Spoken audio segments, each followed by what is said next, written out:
One Piece merupakan cerita anime yang gak jelas, gak konsisten, terus boring, terus apalagi ya, gambarnya aneh-aneh, nggak normal, nggak manusiawi, dan konsepnya juga kurang terstruktur.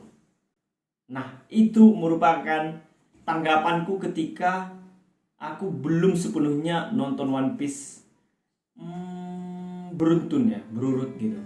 Nah, jadi dulu itu sebagai pengingat dulu, aku nonton One Piece itu udah mulai dari SMP ya. SD udah pernah dengar lah. Waktu SMP gitu kayaknya mulai cerita sama teman-teman, oh itu apa gitu kan, ngobrol-ngobrol tentang One Piece. Terus mulai tertarik sama komiknya gitu kan, mulai baca-baca. Tapi karena dulu uang jajan terbatas, jadi nggak bisa rutin gitu. Tapi aku sekedar tahu aja, belum fans, belum suka, cuman menghabiskan waktu aja atau minjem komik teman yang waktu itu punya gitu kan. Jadi ya nikmatin sebiasanya aja. Hingga waktu aku kuliah. Nah, kuliah ini lebih intens lagi gitu kan. Karena udah bisa akses nih, udah punya punya juga film-film atau anim-animnya yang walaupun di copy dari teman gitu. Nah, jadi di situ udah mulai ngegen, udah mulai ngikutin, udah mulai ya suka lah, tapi belum fans-fans amat gitu. Hingga pada suatu ketika aku itu waktu tahun 2015 ya, 2015 itu lulus kuliah ya. Lulus kuliah itu di zaman aku nyusun skripsi itu, One Piece mengubahkanku menjadi seorang yang fans lah, bisa dibilang fans, sangat suka lah dengan One Piece. Jadi dulu itu aku menganggap seperti yang aku bilang tadi di awal, ya itu cuma sekedar mengusir kebosanan. Gambarnya kurang jelas, ceritanya masih agak-agak dipaksakan, dan juga karakter-karakternya juga, gambar kartun atau animasinya juga agak-agak kurang gitu kan. Itu terjadi gara-gara aku nggak betul-betul mendalami masing-masing cerita, jadi sepotong-sepotong aja waktu itu gitu kan.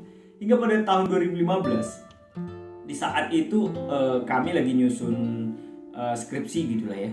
Jadi nyusun skripsi itu biasanya kami di Ganesha itu di April itu ada wisuda, terus di Wispril, Wisjul ya, Juli juga ada wisuda, sama Oktober juga ada wisuda. Nah, jadi aku udah curi start nih untuk ngerjain skripsi mulai dari tahun-tahun sebelumnya, mulai dari tahun 2014 sudah mulai nyicil-nyicil gitu kan, buat ngobrol-ngobrol sama dosen pembimbing dan lain-lain gitu kan. Semualah aktivitas tentang TA itu dikejar gitu kan.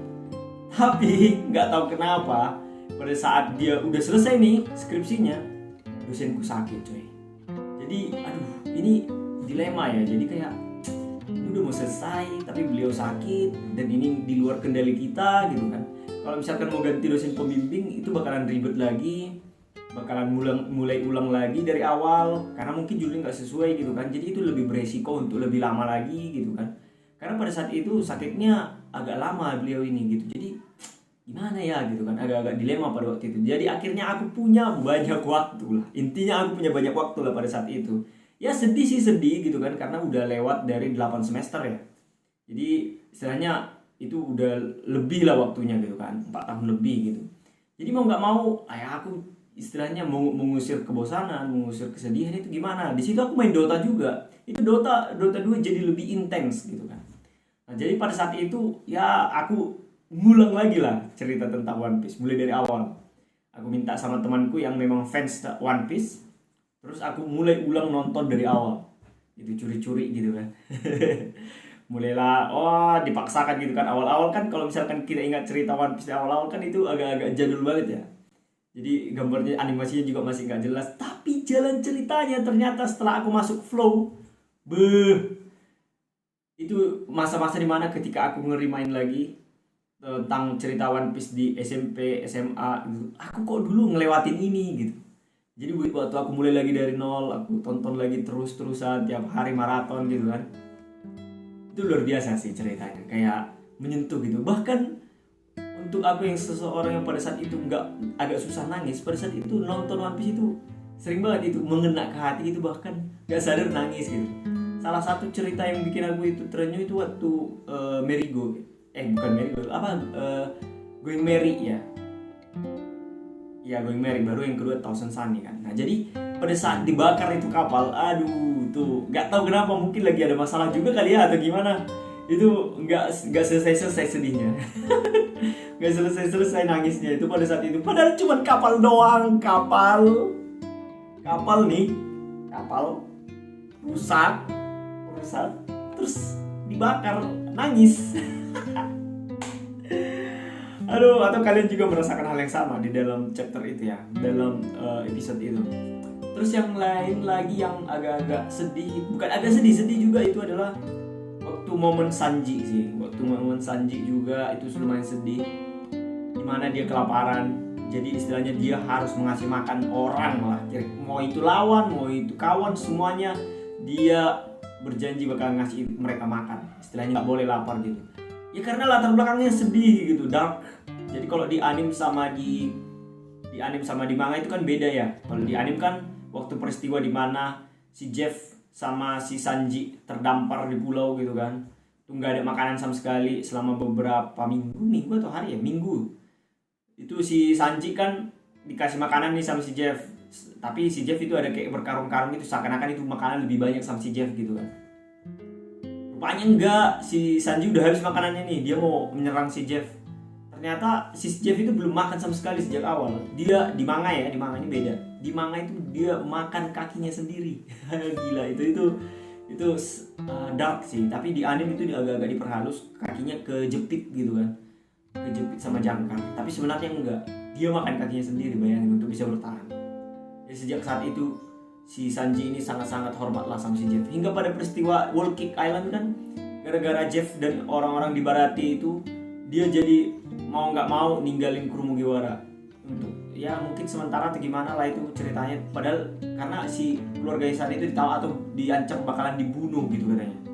Jadi ya kalau misalkan bilang Sanji nggak setia sama Mugiwara dan lain-lain, bisa dipikirkan lagi. Tergantung perspektif masing-masing ya. Terus yang sedih lagi itu Nami, sedih juga itu. Nami, dia harus jadi kucing pencuri kan, disebut-sebutannya, untuk membayar upeti dalam tanda kutip kampungnya itu. Dan akhirnya itu hartanya apa yang udah dikumpulkannya itu bertahun-tahun itu harus hilang gitu kan, dan masih kurang lagi gitu kan. Itu kacau sih, itu luar biasa juga. Terus ini lagi Chopper, itu ngeri itu, sama Chopper Dr. Hiluluk. Wah, merinding aku cuy. Chopper dan Dr. Hiluluk, di mana si Chopper ini ngambil jamur yang ternyata jamur itu beracun.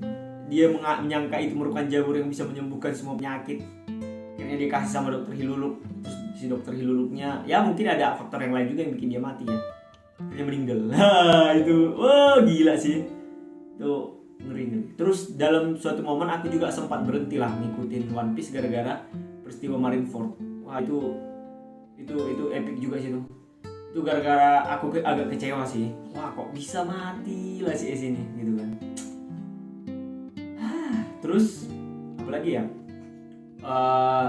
yang bikin sedih itu juga ini waktu si Luffy ngitung temannya waktu si Ace udah meninggal kan, si Luffy sama Jinbe itu kan, untuk move on gitu. Itu ngeri juga sih, itu sedih juga. Yang itu teman-temannya, si ada Chopper, Zoro, Robin, Franky dan lain-lain. Itu wah. Jadi ya, itu membuat aku melihat perspektif kehidupan dari sudut si Eiichiro Oda dari One Piece.